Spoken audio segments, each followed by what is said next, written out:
ce soir encore. Béni soit le Seigneur.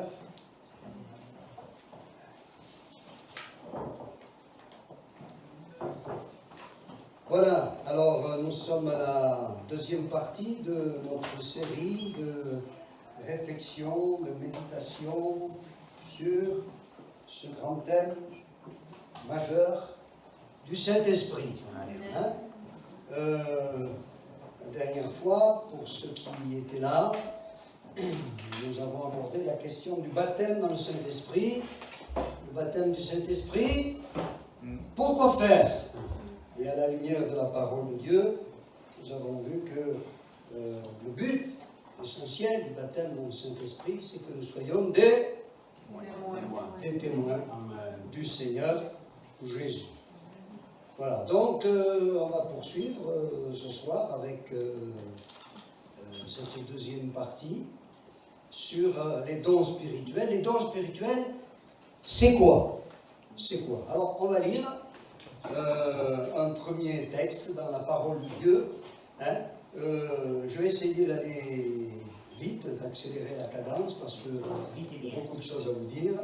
Donc, vous ne faites pas de soucis si vous ne percevez pas les références qui seront citées. Eh bien, vous avez la possibilité de les avoir par Internet. Il y a là-bas une feuille sur le comptoir de la librairie. Et vous pouvez mettre votre adresse mail et on vous expédiera tout ça. Alors, dans la première épître aux Corinthiens, au chapitre 12, au verset 1er, voilà, dans cette première épître de Paul aux Corinthiens, l'apôtre Paul a abondamment développé ce thème du Saint-Esprit à partir du chapitre 12, chapitre 13 et chapitre 14. Donc, on va lire 1 Corinthiens chapitre 12, verset 1er. Pour ce qui concerne les dons spirituels, je ne veux pas, frères, que vous soyez dans l'ignorance. Vous savez que lorsque vous étiez païens, vous vous laissiez entraîner vers les idoles muettes, selon que vous étiez conduits. C'est pourquoi je vous déclare que nul, s'il parle par l'Esprit de Dieu, ne dit Jésus est anathème. Anathème, c'est quand on prononçait une malédiction sur quelqu'un. Il est évident que quand on est rempli de l'Esprit de Dieu, on ne dit pas ça à propos de Jésus. Et que nul ne peut dire Jésus est le Seigneur si ce n'est par le Saint-Esprit. Il y a diversité de dons, mais le même Esprit, diversité de ministères, mais le même Seigneur, diversité d'opérations, mais le même Dieu qui opère tout en tous. Or, à chacun, la manifestation de l'Esprit est donnée pour l'utilité commune. En effet, à l'un est donné par l'Esprit une parole de sagesse, à un autre une parole de connaissance, selon le même esprit, à un autre la foi, par le même esprit, à un autre le don des guérisons, par le même esprit, à un autre le don d'opérer des miracles, à un autre la prophétie, à un autre le discernement des esprits, à un autre la diversité des langues, à un autre l'interprétation des langues.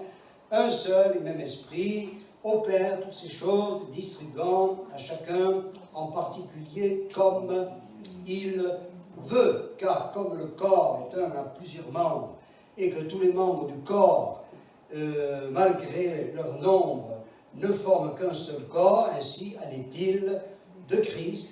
Nous avons tous en effet été baptisés dans un seul esprit pour former un seul corps, soit juif, soit grec, soit esclave, soit libre, et nous avons tous été abreuvés d'un seul esprit. Ainsi, le corps n'est pas un seul membre, mais il est formé de plusieurs membres. Et au verset 27, toujours du chapitre 12, il dit « Vous êtes le corps de Christ et vous êtes ses membres, chacun pour sa part. » Amen. Amen.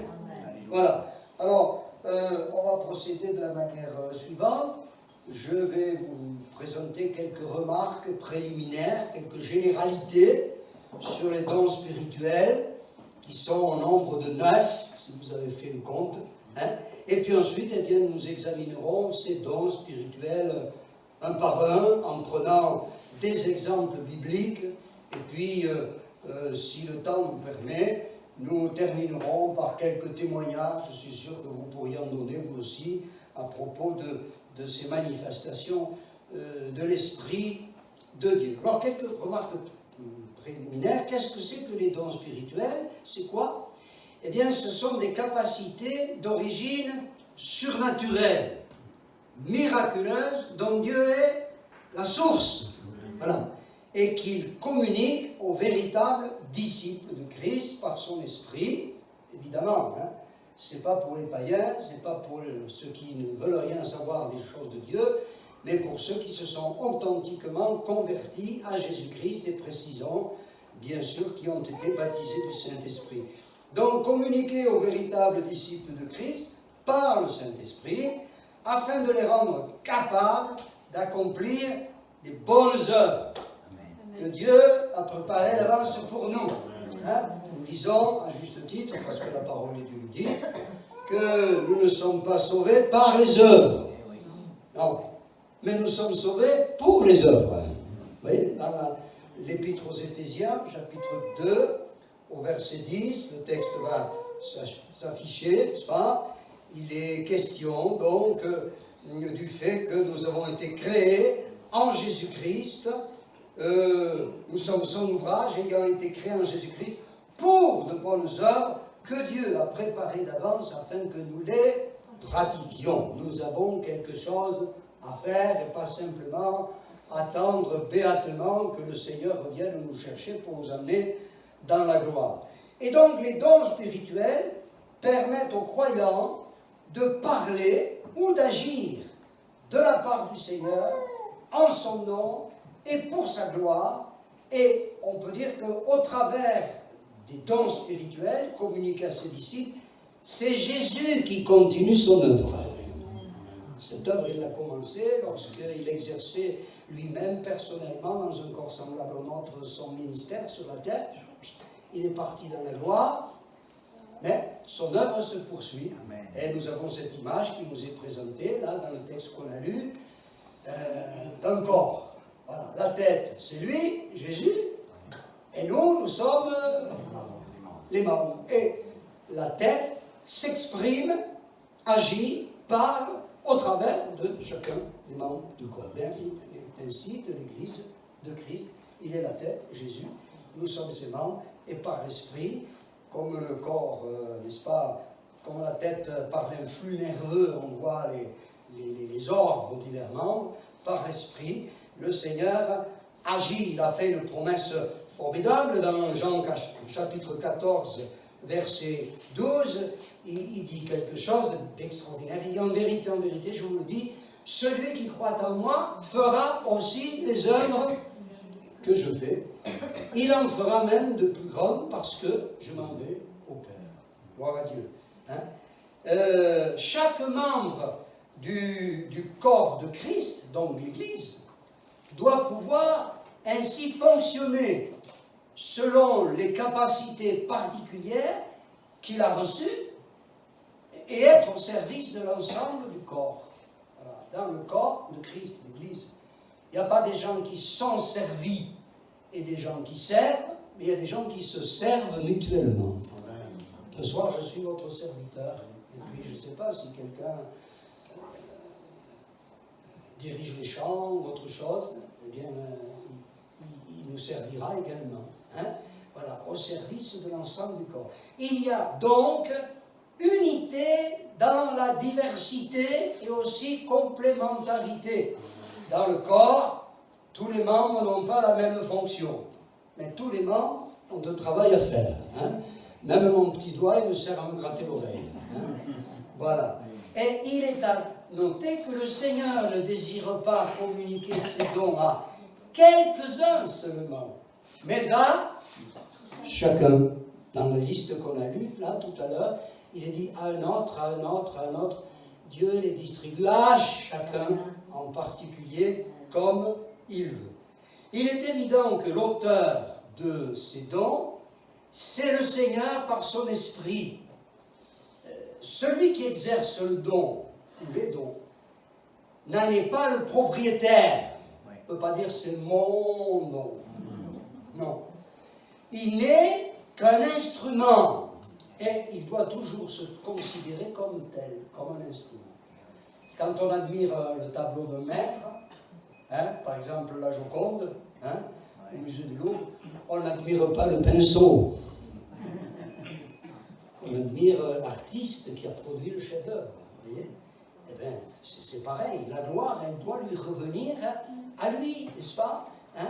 Et il faut comprendre aussi que, étant des instruments, nous n'avons pas le droit ni la possibilité d'utiliser le don à notre guise. À notre guise. C'est selon la souveraineté de Dieu.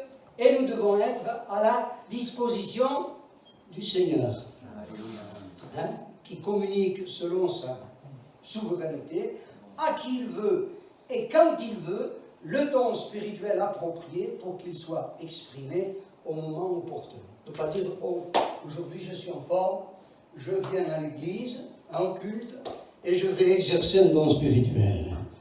On ne peut pas dire, oh, aujourd'hui ça ne va pas, hein, alors je n'exercerai pas les dons spirituels. Non, c'est le Seigneur qui est souverain, qui décide du temps approprié. Hein. Rappelons à cet égard, ça a déjà été dit, que le Saint-Esprit n'est pas une chose que l'on manipule, mais il est une personne divine à laquelle nous devons nous soumettre. Voilà, c'est lui le maître. Hein. Il y a un texte qui dit que l'Esprit c'est le Seigneur. Voilà, c'est le Seigneur. Hein. Ça suppose donc la nécessité, tout ça, de demeurer dans l'humilité. Ouais. Puisque c'est Dieu lui, qui départit, qui communique les dons. Même quand il s'agit de dons particulièrement brillants, supposez qu'il y ait au milieu de nous des gens qui aient le don de guérison, de miracles, qui, par leurs mains, se produisent des œuvres extraordinaires, qu'il en soit ainsi. Amen. Mais la personne concernée ne doit pas se glorifier. C'est le Seigneur. Amen. Hein? C'est le Seigneur, mais c'est important de se rappeler parce que la nature humaine est ainsi faite qu'on a tendance à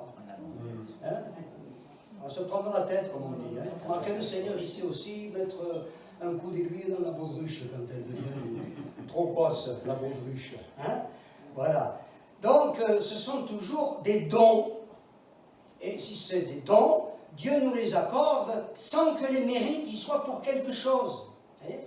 D'ailleurs, un des termes que la Bible emploie pour les désigner, dans l'original grec. Hein, vous savez que le Nouveau Testament a été écrit en grec. Un des mots que la Bible emploie pour désigner les dons spirituels, c'est le mot charismata, qui a donné en français charisme. Parce qu'aujourd'hui, on le met à toutes les sauces, ça. Hein. Même le nom politique, on dit là du charisme, tu parles. Hein. Charismata. Et le mot charismata dérive de charis. Et charis, ça veut dire la grâce.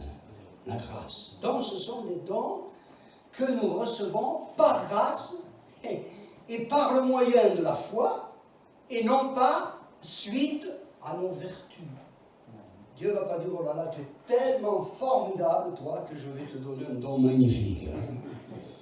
C'est pas comme ça. C'est par grâce et c'est par la foi. Ces dons, précisons-le aussi, n'ont rien à voir avec des talents naturels, ni même avec des compétences acquises par l'étude ou l'expérience. Par exemple, le don des guérisons ne consiste pas dans l'exercice de la médecine. Hein. Mais béni soit Dieu pour les bienfaits de la médecine. Mais quand un médecin vous soigne, il n'exerce pas un don spirituel. Hein. Il a appris sur les bancs de l'université, puis aussi par la pratique. Voilà. De même, le don de la diversité des langues n'a rien de commun avec l'apprentissage des langues étrangères.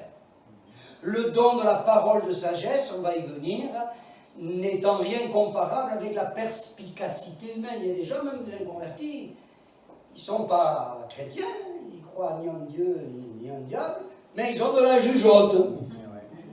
On ne peut pas dire qu'ils ont le don de la parole de sagesse. Non, non. Hein? Ces dons spirituels sont tous miraculeux. Alléluia. C'est le miracle vécu, je vais dire de manière quotidienne. Hein? Bien sûr, les talents naturels ou les compétences humaines doivent également être mis au service du Seigneur. Si vous êtes doué pour la musique, pour pour le chant, pour, je sais pas moi, hein, pour des tâches matérielles, eh bien, il faut mettre ça au service de Dieu. Ces dons naturels ont leur utilité, mais ils sont insuffisants à eux seuls pour accomplir l'œuvre de Dieu. Si je n'ai que des talents naturels, j'en ai peut-être pas beaucoup, mais je ne ferai pas grand-chose pour Dieu. Il faut que ce soit Dieu lui-même qui nous donne ses propres capacités. Regardez Moïse, c'est un exemple. Moïse, il est dit qu'il avait été instruit dans toute la sagesse des Égyptiens. Il était calé, hein? Il avait fréquenté les meilleures facultés, l'université de l'époque. Mais quand par lui-même, avec ses talents naturels, il a voulu libérer le peuple d'Israël, tout ce qu'il a réussi à faire, c'était de liquider un moulon. Hein. Il lui tordait le cou, il l'a enterré dans le sang. Après, quand il a reçu de Dieu des capacités spirituelles, miraculeuses, surnaturelles, ça a marché parce que c'était l'Esprit de Dieu qui s'exprimait au travers de lui. Alléluia. Voilà. Alors, la définition des dons spirituels. On va entrer dans le détail. Hein. On revient dans ce texte-là, 1 Corinthiens chapitre 12. Et on va lire la liste des dons. Voilà, à partir du verset 8. Il est dit, en effet, à l'un par l'Esprit est donné une parole de sagesse, à un autre une parole de connaissance, selon le même esprit, à un autre la foi par le même esprit, à un autre le don des guérisons par le même esprit, à un autre le don d'opérer des miracles, à un autre la prophétie, à un autre le discernement des esprits, à un autre la diversité des langues, à un autre l'interprétation des langues. Un seul et même esprit opère toutes ces choses, les distribuant à chacun en particulier, comme il veut. Comptez bon, il y en a 9. Alors, ça commence par une parole de sagesse. Qu'est-ce que c'est ça?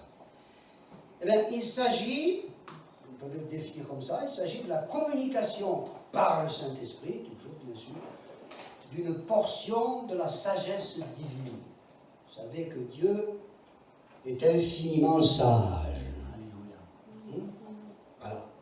Et cette communication par le Saint-Esprit d'une portion de la sagesse divine va permettre à celui qui exerce le don de la parole de sagesse d'apporter une réponse correcte selon la pensée de Dieu à une question difficile ou à un problème ardu.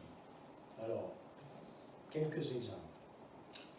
Les pharisiens étaient spécialistes des questions tordues. Et ils sont venus poser des questions sournoises à Jésus. Par exemple, sur le tribut à César. Ils disent, maître, qu'est-ce qu'il faut faire? Il faut payer l'impôt à César ou pas?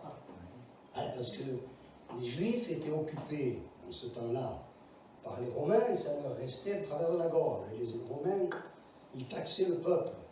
Alors, si on était un bon patriote, on essayait de ne pas payer, et si on était soumis aux autorités, on payait. Maître, qu'en dis-tu? Voilà. Alors, c'était piège, ça, parce que s'il disait oui, il faut payer, hein, il se soumettait à l'autorité romaine, qui était une abomination pour les Juifs. S'il disait non, il ne faut pas payer, il se mettait en contradiction avec les lois, avec l'autorité, justement, de l'occupant romain. C'était une question de piège. Et vous savez qu'il a demandé, donnez-moi une pièce. Hein? Alors, qu'est-ce qu'il y a là, sur la pièce? Cette effigie, cette inscription, de qui ça parle? De César.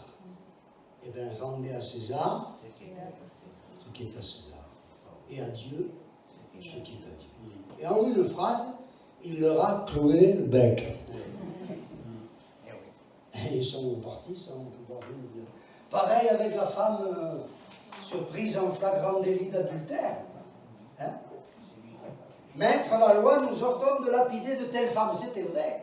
Pas que la femme, hein, le bonhomme aussi. Hein. Mais il n'était pas là. Peut-être qu'il avait de gros muscles, il s'était débiné. Il n'y avait que la femme.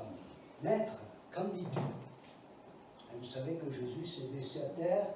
Les autres continuent à vociférer. Il faut la tuer, il faut la lapider, etc. Alors il n'a pas dit, écoutez, on va examiner la question, on va faire un comité, dans 15 jours je vous réponds. Non, non, non. Mais avec une phrase. Excusez-moi l'expression, les amis d'équerre. Que celui d'entre vous qui est sans péché jette la première pierre. Parce que là aussi, s'il disait il faut l'épargner, il se mettait en contradiction avec la loi que Dieu avait donnée à Moïse. S'il disait il faut ne pas l'épargner, il faut la lapider, alors il était en contradiction avec ses propres principes de compassion.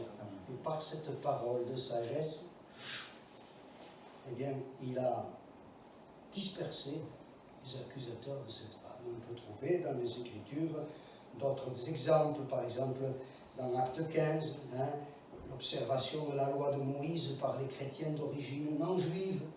Est-ce qu'il fallait qu'ils pratiquent la circoncision, les règles alimentaires de l'Ancien Testament? Vous lirez dans Acte 15 comment Pierre et Jacques ont apporté une parole de sagesse qui a mis tout le monde d'accord. Ils ont pu rédiger une lettre en disant aux païens, c'est-à-dire aux chrétiens d'origine non juive, il a paru bon au Saint-Esprit et à nous de ne pas vous imposer de charges supplémentaires que ce qui est nécessaire.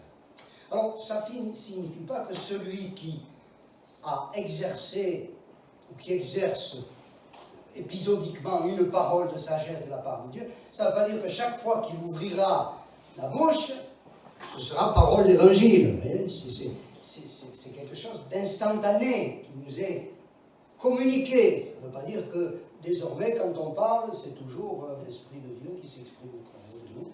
Et dans des circonstances particulières, c'est le cas. Et puis après, il y a une parole de connaissance, dont il est question là, dans Corinthiens 12. C'est quoi? Il s'agit de la communication par le Saint-Esprit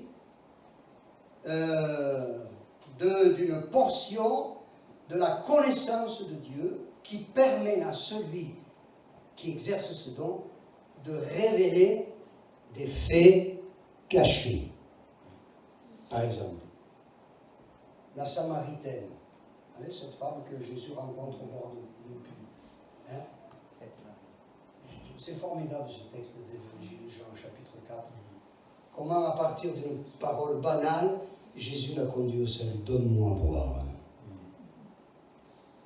Et puis la conversation s'est engagée. Et tout à coup, Jésus lui dit, va chercher ton mari et ramène-le ici. Et elle dit, j'ai pas de mari. C'était vrai et c'était pas vrai. Et Jésus lui dit, tu as eu raison de dire, j'ai pas de mari, parce que tu en as eu 5. Et celui avec qui tu vis actuellement n'est pas ton mari. Sans que personne ne lui ait jamais dit, puisque c'était la première fois qu'ils se rencontraient, Jésus a révélé la vie secrète de cette femme. Vous voyez?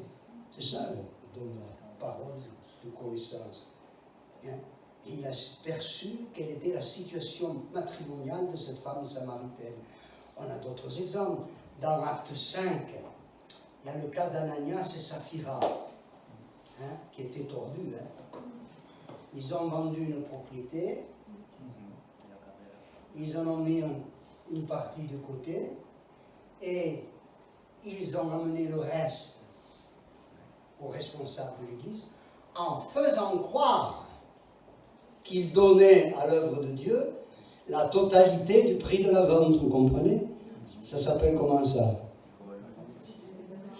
Ça s'appelle un mensonge.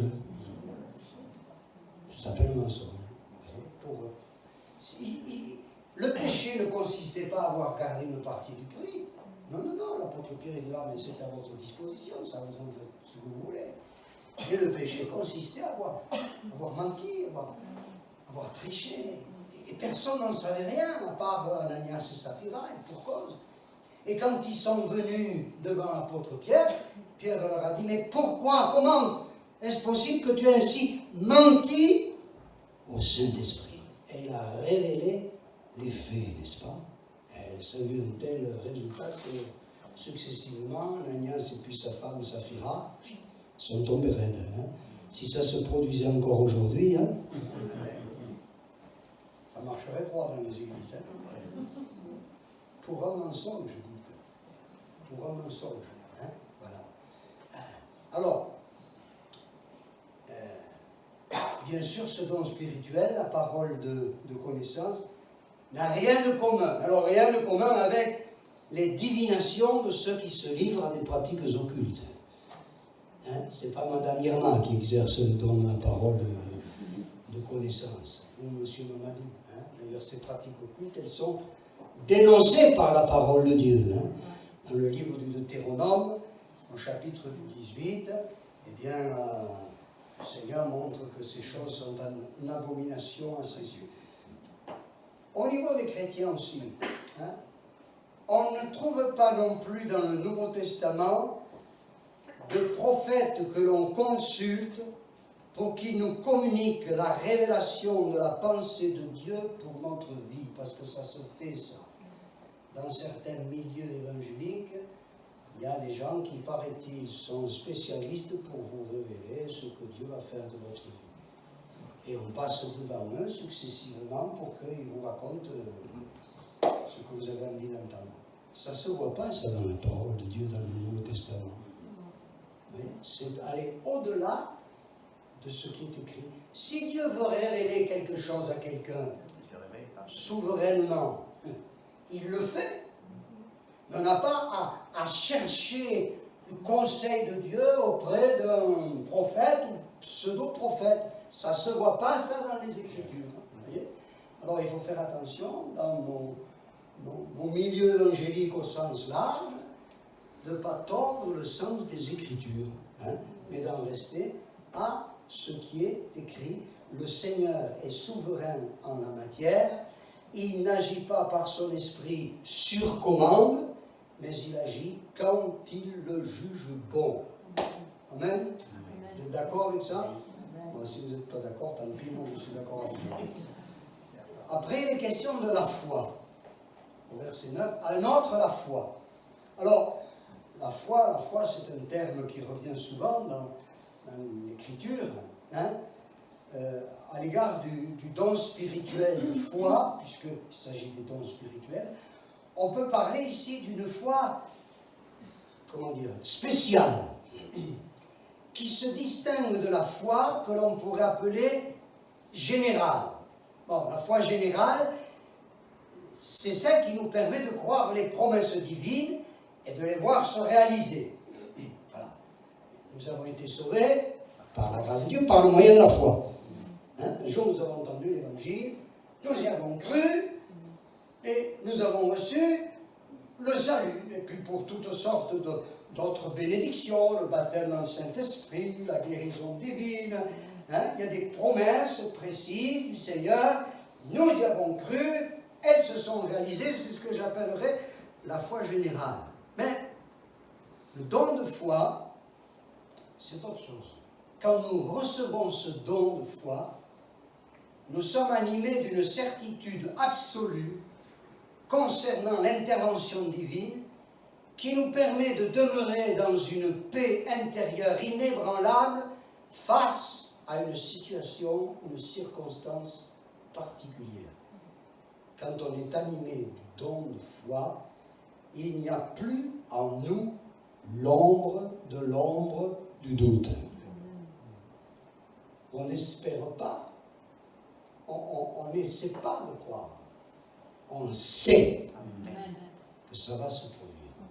Par exemple, dans l'Acte chapitre 28, il y a le cas de Paul, il vient d'échapper au naufrage, il est tout mouillé, il fait froid, on a allumé un grand feu, on a recueilli tous les naufragés qui s'en sont sortis sains et saufs in extremis par la grâce de Dieu, et Paul prend un tas de broussailles, un fagot de bois, et le jette dans le feu. Et il y a une vipère qui sort du fagot et qui le mord. Qu'est-ce qu'il fait Paul? Il réunit tout le monde en disant « Priez pour moi, je vais mourir ». Non. Sans un mot, sans une prière, il secoue la bébête dans le feu et il continue comme si rien n'était. Les païens qui sont là, ils s'attendent à se le voir tomber raide de mort d'un instant à l'autre. Et puis il n'y a rien qui se passe, vous voyez. Donc, Paul a exercé là un don de foi. Il était sûr que ça allait se passer comme ça et qu'il n'y aurait aucun effet produit par le venin de ce serpent. D'autres exemples, hein? Jésus qui dort dans la tempête, quand même, hein? Jésus qui dort, il dort en pleine tempête. Je ne sais pas si ça vous est arrivé d'être en bateau, des fois, ça se peut un peu, hein? Une chrétienne qu'on connaît bien avec Hélène, hein? Elle a été où ça, c'était de Calais, de l'autre côté en Angleterre, et pendant toute la traversée, c'était la nuit, elle regardait au hublot parce qu'elle avait peur que le bateau heurte un autre navire. Hein? Et pendant que son mari dormait comme un bébé, elle était terrorisée, vous voyez. Et Jésus dort dans la tempête, un don de foi. Et dans les Écritures, il y a maints exemples à ce sujet. C'est ce genre de foi auquel, je pense, Jésus fait référence quand il parle de la foi qui déplace les montagnes. Il n'y a pas de promesse formelle dans la Bible qui dit chaque fois que tu parleras à une montagne, va. Mais quand il y a un don de foi, l'impossible se réalise. Et on est pénétré d'une certitude absolue. On ne prie pas. On sait que la chose va se produire. Une conviction inébranlable. Tous les éléments humains, rationnels peuvent être contre nous, mais là, dans notre cœur, il y a cette assurance intérieure qui nous dit « ça va se faire, ça va marcher. Même si tu ne vois rien, ça va arriver. » C'est pas la méthode Coué, hein. Plus je répète et plus j'y crois. Non, c'est quelque chose qui est établi dans notre cœur d'une manière inébranlable, sûre et solide. Après, il y a le don des guérisons. Bon, c'est pas trop difficile à définir, celui-là. C'est la capacité de communiquer la guérison aux malades de la part de Dieu, par l'autorité du Saint-Esprit, sans que la médecine n'intervienne. C'est pas interdit d'aller voir un médecin. Hein, des fois, peut-être même moins maintenant, mais à une certaine époque, dans nos églises, c'était presque un péché d'aller voir le docteur. Alors, si on allait voir un psychiatre, alors là, c'était l'abomination. C'est pas interdit. Mais si le médecin vous traite, vous soigne, vous opère, si c'est un chirurgien, vous donne une prescription médicale, des médicaments, et que vous vous sentiez mieux, vous pouvez rendre grâce à Dieu. Alléluia. Mais on ne peut pas dire ça, c'est la guérison divine. C'est Dieu qui a permis dans sa grâce que les médecins aient suffisamment de compétences, et nous devons leur remercier pour ça, pour faire un bon travail. C'est la grâce de Dieu, certes. Mais le don de guérison, c'est pas ça. C'est quelqu'un qui est incurable, éventuellement, et qui, par le nom de Jésus, reçoit de Dieu la guérison. On a cet exemple magistral dans le livre des Actes. Tenez, on va le lire ça quand même. Au chapitre 3, il y en a d'autres comme ça, mais entre autres. Voilà, premier verset. Pierre et Jean montaient ensemble au temple à l'heure de la prière, c'était la 9e heure. Il y avait un homme boiteux de naissance qu'on portait et qu'on plaçait tous les jours à la porte du temple appelé la Belle pour qu'il demande l'aumône à ceux qui entraient dans le temple. Cet homme, voyant Pierre et Jean qui allaient y entrer, leur demanda l'aumône. Pierre, de même que Jean, fixa les yeux sur lui et dit « Regarde-nous !» Et il les regardait attentivement, s'attendant à recevoir d'eux quelque chose. Alors Pierre lui dit « Je n'ai ni argent ni or, mais ce que j'ai, je te le donne. Au nom de Jésus-Christ de Nazareth, lève-toi et marche. » et le prenant par la main droite, il le fit lever. Au même instant, ses pieds et ses chevilles devinrent fermes. D'un saut, il fut debout, il se mit à marcher, il entra avec eux dans le temple, marchant, sautant et louant Dieu. Tout le monde le vit marchant et louant Dieu. Remarquez ceci que Pierre, il n'a même pas prêché l'évangile. Il n'a pas dit, tu es malade, viens à la réunion, on va prier pour toi pour que tu sois guéri. Il n'a même pas demandé son avis. Il a dit, ce que j'ai, qu'est-ce qu'il avait? Il avait un don de guérison pour lui. Cet homme, on le plaçait tous les jours à la porte du temple. Et vraisemblablement, Pierre et Jean allaient tous les jours au temple pour prier le Seigneur. Mais ce jour-là, pourquoi ce jour-là? Pourquoi pas avant, pourquoi pas après? Parce que Dieu est souverain dans la distribution de ses grâces. L'Esprit de Dieu a saisi l'apôtre, ce qui lui a permis de dire ce que j'ai reçu de la part de Dieu, je te le donne. Qu'est-ce que je te donne? Je te communique cette guérison par ce don que Dieu vient de nous communiquer. Au nom de Jésus-Christ de Nazareth, lève-toi et marche. Et vous avez remarqué qu'il n'a même pas demandé son avis, il l'a pris par les poignets. L'autre devait rien comprendre, il devait se dire, mais qu'est-ce qui se passe là? Il l'a fait lever, et tout à coup, dans ses chevilles qui étaient flageolantes jusque-là, eh bien, tout s'est mis en place, et il a été guéri. Que c'est beau ça, hein? Amen. On a besoin de choses comme ça. Amen. On a besoin de ces dons spirituels. Hein? Voilà. Et ce qu'il y a de remarquable aussi, c'est que dans ce cas, puis il y en a d'autres, ces guérisons ont rendu les témoins qui étaient présents attentifs à la prédication de l'Évangile. Parce que Dieu exerce sa compassion pour les malades, mais si je peux me permettre, avec tout le respect que j'ai pour lui, quand il guérit un malade, il a aussi une idée derrière la tête. C'est qu'au travers de cette guérison, les cœurs vont s'ouvrir, vont être attentifs au message de l'Évangile. Hein? Et c'est ce qui s'est passé là. Parce qu'après ce miracle, Pierre a prêché et des tas de gens se sont convertis et sont devenus disciples de Jésus. Gloire à Dieu. Nous avons bien besoin qu'aujourd'hui encore Dieu confirme sa parole et manifeste sa compassion pour ceux qui souffrent par de telles démonstrations de son pouvoir sur la maladie. Ensuite vient le don d'opérer des miracles.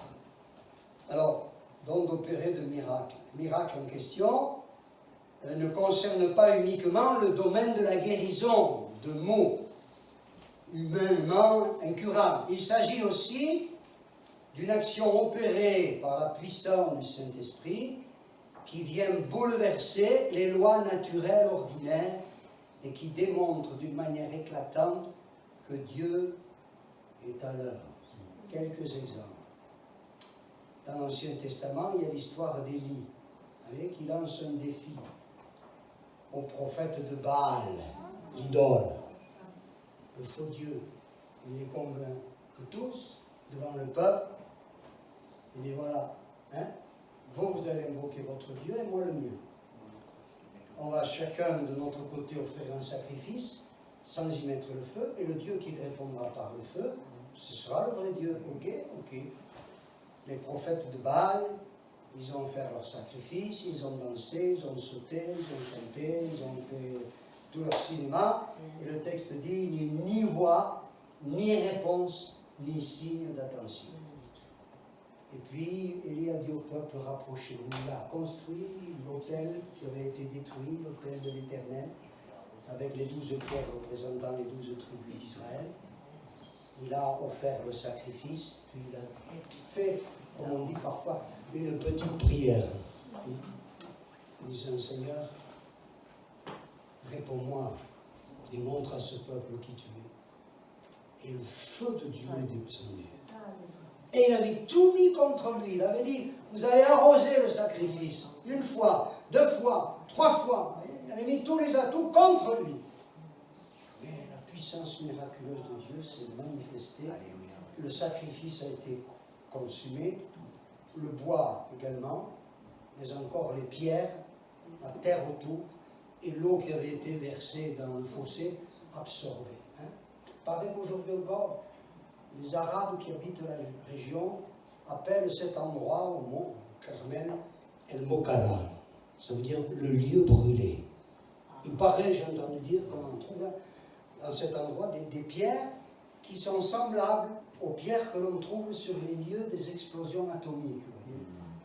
C'est la puissance de Dieu qui s'est manifestée, donc d'opérer des miracles. Oh, il y en a d'autres dans les évangiles.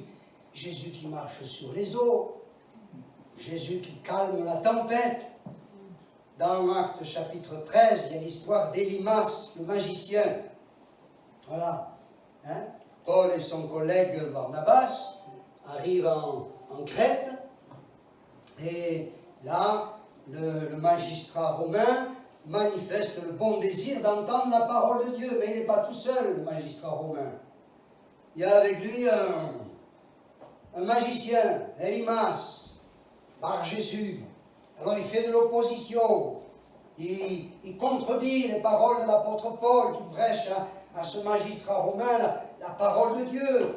Et voici que tout à coup, il est dit que Paul, rempli du Saint-Esprit, s'adresse à ce personnage, n'est-ce pas? En lui disant, je vous lis le texte, c'est dans le chapitre 13 et au verset, voilà, au verset 9.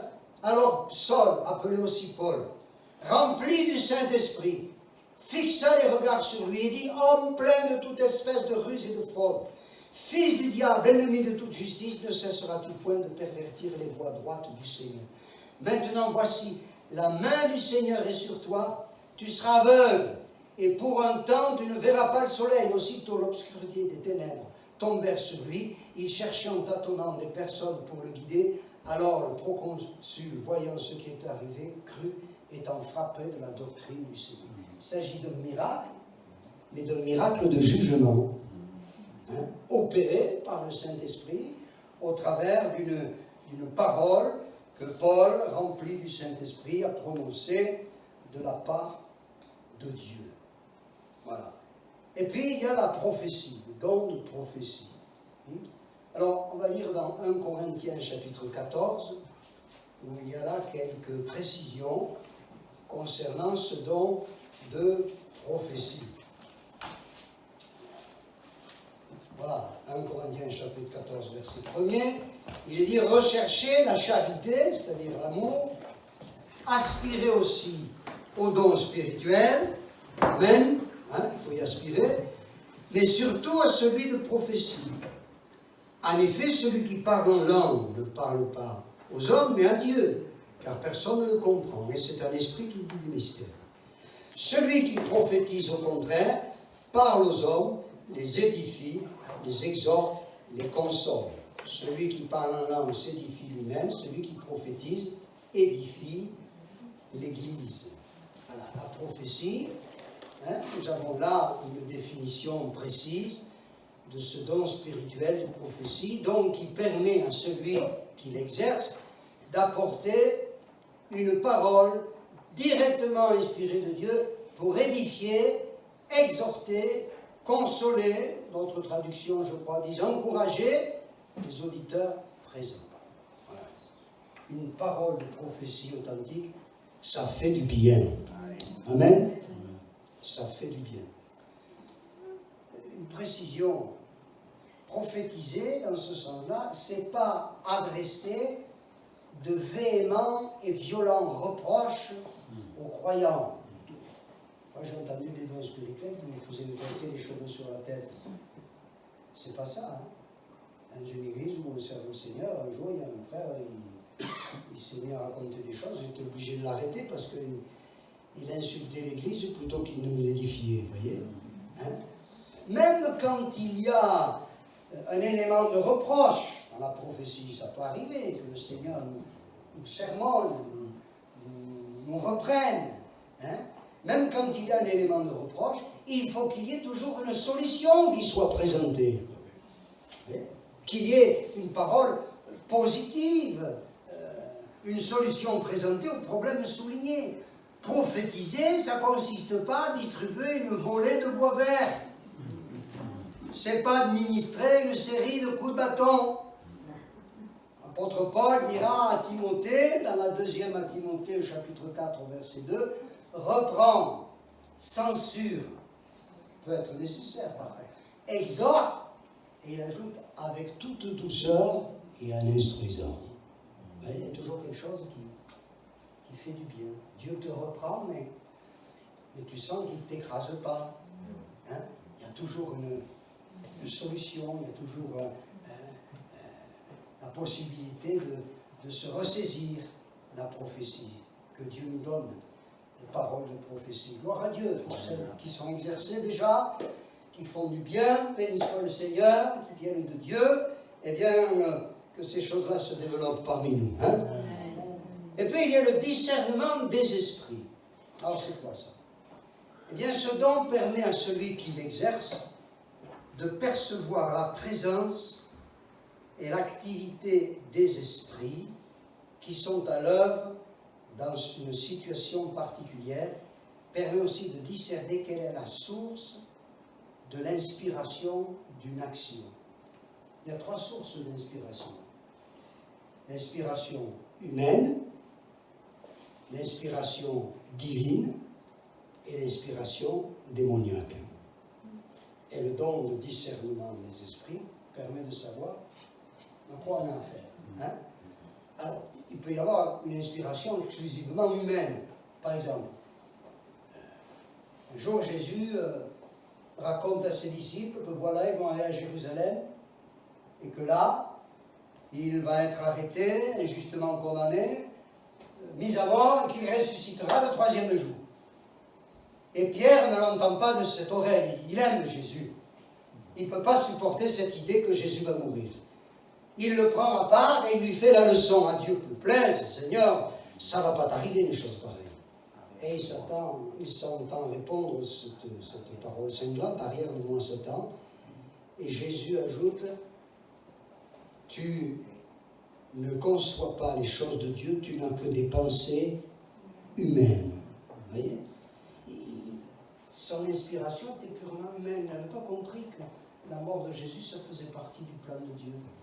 Et cette inspiration humaine, elle devient une tentation, un instrument entre les mains du diable. C'est pour ça qu'il lui dit, regarde-moi Satan, pour essayer de dissuader Jésus d'aller à la croix. Hein? Pierre, il n'était pas dans le coup, pas parce qu'il était méchant, il n'est pas possédé des démons. Mais il ne comprend pas les choses de Dieu, il ne conçoit pas les choses de Dieu. En tout cas, en ce moment-là, n'est-ce pas? Il a une inspiration humaine. Il est gentil, mais il est à côté de la question. Voilà. Dans une autre circonstance, Pierre, il était en meilleure forme. Hein? Quand Jésus a dit à ses disciples, « Qui dit-on que je suis ?» Eh bien, Pierre a dit, « Tu es le Christ, le Fils du Dieu vivant. » Ah, Jésus se réjouit en disant, « Pierre, c'est pas la chair et le sang, c'est-à-dire ta propre jugeote, qui t'ont révélé cela, et c'est mon Père qui est dans les cieux. » Il était inspiré, là, divinement, son esprit. Voilà. Et puis, il y a une inspiration aussi démoniaque. Dans le livre des Actes, chapitre 16, il y a l'histoire de cette fille, cette esclave, qui avait un don de divination, l'esprit de Python. Vous vous rappelez cette histoire? Au chapitre 16. Elle devinait contre espèce sonnante et trébuchante. Et elle procurait un grand profit à ses maîtres. Et quand Paul et ses compagnons d'œuvre sont arrivés dans cette ville de Philippe, elle les a suivis 3 jours, en disant, « Ces hommes sont les serviteurs du Dieu vivant. Ils vous annoncent la voie de la vérité, la voie du salut. » Quelle pub, hein? Parce que quelque part, c'était vrai ce qu'elle disait. Ces hommes sont les serviteurs de Dieu vivant. Ils vous annoncent la voie du salut. Mais Paul a discerné l'origine de ce qu'elle racontait était d'origine démoniaque. Et il s'est retourné, il a été fatigué au bout de 3 jours. Hein? Et par l'Esprit de Dieu, saisi par l'Esprit, donc le discernement des esprits, discerné qu'elle était possédée du démon, et il a chassé le mauvais esprit, et la fille a été délivrée. Alléluia. Vous voyez? Les démoniaques, ce n'est pas toujours des gens qui se roulent par terre. Hein. Il y aura des gens qui sont démoniaques et qui ont apparemment un comportement tout à fait normal. Et pourtant, le démon est là. Hein. Il peut s'amadouer, il peut se dissimuler, il peut se cacher dans un coin, vous voyez, il peut se faire tout petit, parce que lorsqu'il est en présence de chrétiens, il sait qu'il doit être sur ses gardes, mais il est là. Et nous avons besoin de ce don de discernement pour que les mauvais esprits, notamment, soient repérés, et après ça, qu'ils soient chassés. Alléluia. Ah, il faut prier pour que Dieu nous accorde cette puissance spirituelle, pour que les gens qui viennent, qui sont possédés, puissent être délivrés, parce que les gens possédés, il n'y en a pas qu'en Afrique, hein. Ou dans les îles, il y en a aussi au milieu de nous. À Avignon, il y a une communauté d'Africains qui est attachée à l'église, et de temps en temps, quand j'étais, j'allais faire les réunions dans leur culte qu'ils font le dimanche soir, et je disais à ces braves frères et sœurs africains, vous savez, les Français aussi, ils ont leurs sorciers. Hein? Il y a des manifestations diaboliques dans notre pays qui se disent civilisés. Et il faut que nous recevions cette puissance pour que ces œuvres diaboliques soient discernées et chassées. Bon, la diversité des langues. Hein? Il s'agit de l'expression de langues inconnues de celui qui les exprime, qui lui sont communiquées par l'Esprit de Dieu. Alors pourquoi la diversité des langues? Parce que celui qui manifeste ce don ne parlera pas forcément toujours la même langue. Voilà. Hein? Il faut noter qu'il y a une différence entre, d'une part, le parler en langue, qui est le signe initial du baptême dans le Saint-Esprit, on en a parlé la dernière fois, et ce parler en langue, c'est dans le cadre de notre communion personnelle avec le Seigneur.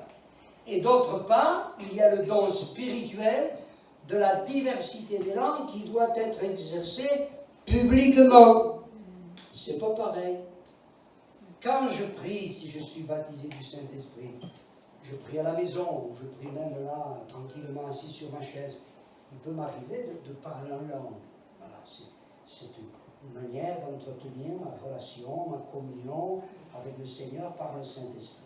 Mais il peut y avoir aussi un moment où l'Esprit de Dieu me saisit, me communique une langue particulière pour que ce jour-là, dans cette occasion-là, cette langue que je reçois, je l'exerce publiquement.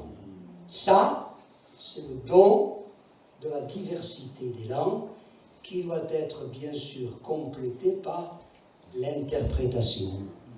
Le don d'interpréter. Qu'est-ce que c'est ça, le don d'interpréter?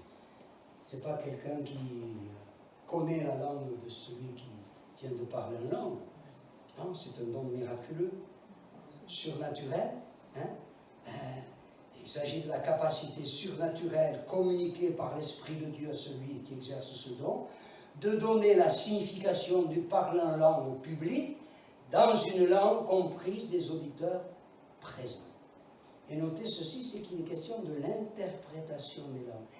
Ça veut dire que ce n'est pas nécessairement une traduction au mot à mot, mais c'est la communication du sens général du parler en langue. Voilà. Donc tout ça, vous voyez, ce sont les dons spirituels dans lesquels Dieu veut nous faire pénétrer. Amen. Ce que je vous raconte là ce soir, ce n'est pas pour que vous en sachiez un peu plus que vous le saviez jusqu'à présent. Ce qu'on vous raconte, ce qu'on se raconte, parce que je vous le raconte à moi aussi, le but c'est de créer en nous une soif. Hein? Virgile nous a parlé de ça, la soif. Jésus dit, celui qui a soif, qui vient à moi, qui boit. Jean chapitre 7, verset 37. Et la suite du texte dit, il disait cela de l'esprit que devaient recevoir ceux qui croiraient en lui. La soif. Moi j'ai envie de vivre ces choses. Amen. Amen. Pas simplement les contempler de loin, disant, oh que c'est beau. Mais ça ne m'arrivera jamais quelque chose comme ça. Oh, que c'est formidable! Mais dans notre église, on n'est pas assez spirituel, ça ne va pas se produire. Soif, désir, l'aspiration intérieure, de dire Seigneur, c'est ta parole. Puisque nous sommes, paraît-il, le peuple de Pentecôte, nous ne voulons pas mépriser l'héritage. Dans la Bible, il a méprisé l'héritage, il s'appelait Ésaü. Son droit d'aînesse, il l'a vendu pour un plat de lentilles. Il a méprisé la bénédiction de Dieu. Il a méprisé la bénédiction. Et là, il y a des bénédictions. Non, il n'y a pas de bénédictions. Il y a des richesses. Et on va entrer dans ces choses-là. Vous et moi, on me semble qu'on en est au balbutiement. Gloire à Dieu pour ce qu'on a vécu et ce qu'on vit. Mais Seigneur, tu as tellement plus à nous communiquer. Alléluia. Envoie ton esprit. Envoie ton esprit avec tes dons. Il ne faut pas que ces dons deviennent parmi nous rares. Ou même inexistants. Vous voyez, c'est dramatique, c'est douloureux. Il y a certaines églises où il n'y a plus de dons spirituels, ou si rarement. Et il ne faut pas non plus, répétons-le, que seulement quelques dons soient exercés au sein de l'Église. Mais tous les dons, il y en a. Et ils ne sont pas réservés à une élite au sein du peuple de Dieu, mais ils font l'objet d'une promesse qui concerne tous les véritables disciples de Christ. Voilà, que chacun de nous, on puisse mettre le doigt sur ce texte, 1 Corinthiens 12, en disant, Seigneur, dans cette liste, il y a quelque chose pour moi. Amen. Il y a quelque chose pour moi. Et je veux le recevoir de ta part, ce que tu as préparé, n'est-ce pas? Alors, permettez-moi de terminer. Ça va, vous avez 5 minutes encore? Bon. Par quelques témoignages. Je suis sûr que vous pourriez m'en donner, mais il y a un certain nombre d'années de cela, c'était à Avignon, un dimanche matin, un frère a apporté une pensée prophétique très forte. D'ailleurs, le pauvre, il était bouleversé, il était perturbé par ce qu'il allait dire. Et il a dit quelque chose comme ça, « Serviteur de Dieu, tu vas voir ma gloire. » Bon, et puis il y avait d'autres paroles de ce genre. Alors, serviteur de Dieu, à la fin du culte, les gens sont venus me voir, ils disent, frère, Dieu va vous bénir, c'est vous le serviteur de Dieu, vous allez être béni. Et moi, quand ce don était donné, j'ai senti que, non, ça ne me concernait pas. Ce n'était pas moi que Dieu parlait. Et puis un frère qui était très actif dans l'église, qui était à sa manière serviteur de Dieu, qui conduisait les chants, qui prêchait la parole, en tant qu'ancien, dirons-nous, qui exerçait les dons spirituels, qui était toujours de bons conseils auprès des frères et sœurs de l'Église, qui était aimé, apprécié de tous pour la qualité de son service et puis pour ce qu'il dégageait de sa personne. Il venait me voir, il m'a dit, ce don, il m'était adressé. Et je vous avoue que la manière dont il m'a parlé, je l'ai trouvé un peu mystique là. Je me suis dit, qu'est-ce qu'il me raconte là? Quelques temps plus tard, un soir d'été, alors que ce frère était à table, sur la terrasse, avec ses parents, sa femme, ses enfants, il s'est raidi et il est tombé raide mort. Rupture d'anévrisme. Serviteur de Dieu, tu vas voir ma gloire. Il a vu la gloire de Dieu. Peut-être pas comme nous l'aurions espéré, on l'aurait bien gardé. Il a vu la gloire de Dieu. C'était les paroles de Dieu. C'est un don spirituel authentique.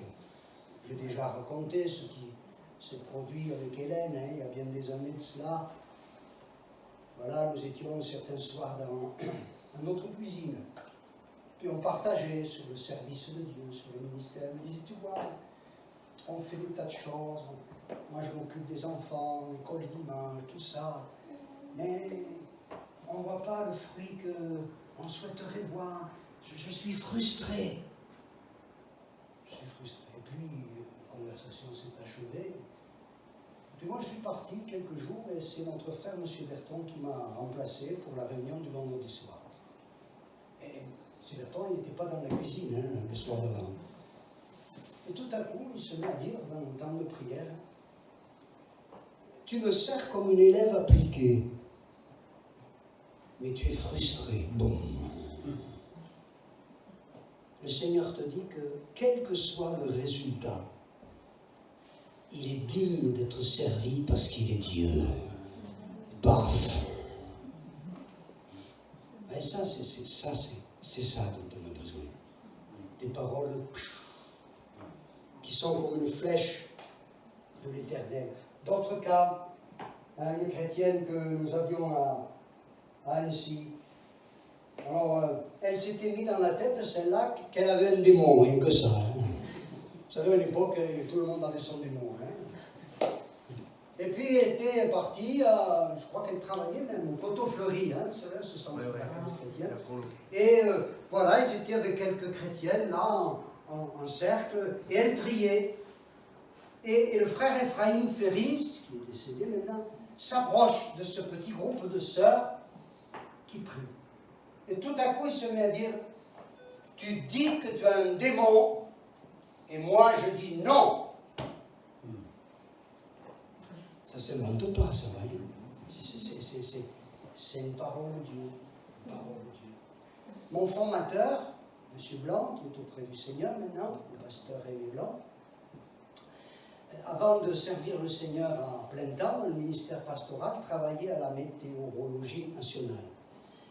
Et il travaillait à l'observatoire du Mont Égual, à Cévennes. Alors il passait 15 jours là-haut, en faisant les relevés, etc.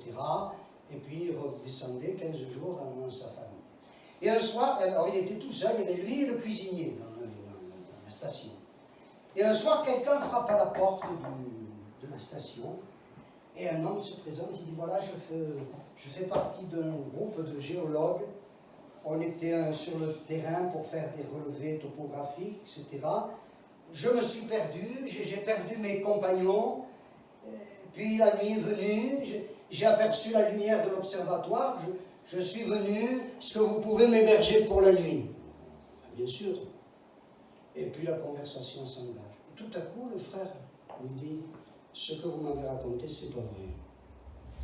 Vous ne vous êtes pas perdu, mais suite à une déception sentimentale, vous aviez prévu de vous suicider en vous jetant dans le ravin. Et au dernier moment, vous vous êtes retourné, vous avez vu la lumière et vous êtes monté. En se disant ça, il dit, qu'est-ce que je raconte là? Mais l'autre en face, il s'est écroulé en larmes parce que c'était vrai. Voilà, on a besoin de ça. Hein. On a besoin de vivre des temps forts comme ça. Hein. Encore un témoignage. Dans une assemblée qui n'est pas très très loin de chez nous, il y a bien des années de cela, il y avait une jeune fille. Et dans le cadre de son travail, il y avait un jeune homme inconverti qui lui faisait les yeux d'eau, qui la courtisait. Ma foi, elle n'était pas insensible aux marques d'affection de ce garçon. Mais personne ne savait rien dans l'église. Et puis un jour, elle vient au culte et quelqu'un prophétise. Il dit, je vois une colombe. Et au-dessus de cette colombe, il y a un aigle. Et cet aigle, bientôt, il va fondre sur cette colombe, il va la prendre dans ses serres, dans ses griffes, et il va la dévorer. Cette fille s'est écroulée, parce qu'elle s'appelait Paloma. Et Paloma, en espagnol, ça veut dire colombe. Dieu peut parler avec une précision extraordinaire. Hein? Je suis sûr que parmi vous, certains ont vécu des expériences semblables. Quelle bénédiction quand ça se produit. Nous voulons vivre ces choses-là. Amen. Amen. Pas se garnir la tête de connaissance. Il faut la connaissance parce qu'on ne peut pas croire ce que l'on ne connaît pas. Mais mais il faut que cette connaissance qui doit être du cœur avant d'être purement cérébrale, elle débouche sur quelque chose, sur un vécu. Que Dieu nous aide à vivre dans l'esprit. Hein? Dans l'épître aux Éphésiens, tenez, on peut conclure comme ça. Hein? Il dit ceci au chapitre 3, au verset 19. Alors, il faudrait dire tout le passage précédent, mais on va s'arrêter là. Connaître l'amour de Christ qui surpasse toute connaissance, Éphésiens 3, 19, en sorte que vous soyez remplis jusqu'à toute la plénitude de Dieu. Vous vous rendez compte? Dieu veut nous remplir de toute sa plénitude. Et la suite dit, or, à celui qui peut faire, par la puissance qui agit en nous. Quelle est la puissance qui agit en nous? Celle du Saint-Esprit. Infiniment au-delà. Pas au-delà. Infiniment au-delà de tout ce que nous demandons, nous pensons. À lui soit la gloire dans l'Église en Jésus-Christ, dans toutes les générations, au siècle des siècles. Amen. Le Seigneur est capable de dépasser nos espérances, de surpasser nos prières. Que Dieu trouve dans votre cœur et dans le mien cette aspiration. Alléluia. Alléluia. Hein? Ne pas dire, oh non, maintenant, ça y est, je suis sauvé, je vais au ciel. C'est bien. Oui, c'est bien. Il y a des choses à vivre encore d'ici que nous allions au ciel. Non? Tant qu'il nous reste à vivre. La plénitude de Dieu. Il y a un frère qui disait, quand on arrivera au ciel, on verra des rangées d'étagères. Qu'est-ce que c'est cette histoire? Et sur ces étagères, il y aura des paquets, des cadeaux sur lesquels il y aura écrit « Non réclamé ». Le Seigneur avait préparé une bénédiction pour toi. Tu ne l'as pas réclamée et tu ne l'as pas reçue. Réclamons et recevons ce que Dieu veut nous donner par son esprit. Alléluia. On ne va pas dire, Seigneur, c'est trop beau, c'est trop grand, c'est trop élevé. Oh Seigneur, oui, moi je me sens, pas vous, tout petit par rapport à tout ça. Seigneur, tu es Dieu. Tu es Dieu, je suis ton enfant, alors fais-nous grâce. Nous sommes ton peuple, nous sommes ton église, nous sommes tes bien-aimés, te racheter. Tu as payé le prix fort sur la croix pour que tout ça, nous le vivions. Viens-nous en aide, Seigneur. Et renouvelle en moi cette soif, cette aspiration intérieure à vivre les choses de l'esprit. Que Dieu soit béni. Notre Dieu, notre Père, nous te rendons grâce, nous te disons merci. Et nous prions pour que toutes ces choses-là ne restent